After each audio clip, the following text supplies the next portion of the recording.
মিলাদুন্নবীর বিশেষ কোনো নামাজ আছে কিনা?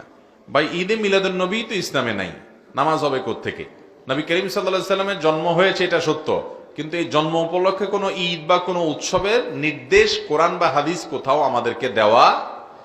একজন মুসলমানের আদেশ নিষেধ পাওয়ার জায়গা কোনটা? কোরআন এবং হাদিস। কোরআন এবং হাদিসে কোন একটা জাল হাদিসেও নবী করিম সাল্লাল্লাহু আলাইহি সাল্লামের জন্মের দিনটাকে উৎসব হিসাবে উদযাপনের কোন নির্দেশনা বিলকুল। আরে ভাই, জন্ম দিবস উদযাপন এটা তো পেগানদের কাজ। অগ্নি পূজক, প্রকৃতি পূজারী আছে অনেকে, তাদের কাজ।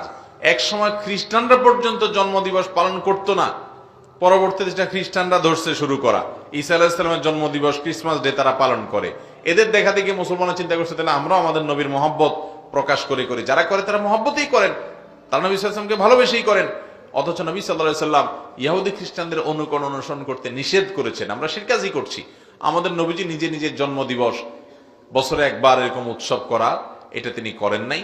না চার খলিফার কেউ করেছেন, না কোনো সাহাবী করেছেন, কোনো জাল হাদিসেও নাই। অতএব ঈদে মিলাদুন্নবী নামে যেটা আমরা উদযাপন করি, এটার অস্তিত্বই ইসলামে নাই। কোরআন হাদিসে এরকম কিছু করতেই বলা হয় না। ইসলাম পূর্ণাঙ্গ দিনের বিধান, যার কারণে এটার আবার আলাদা নামাজ কোত্থেকে আসবে?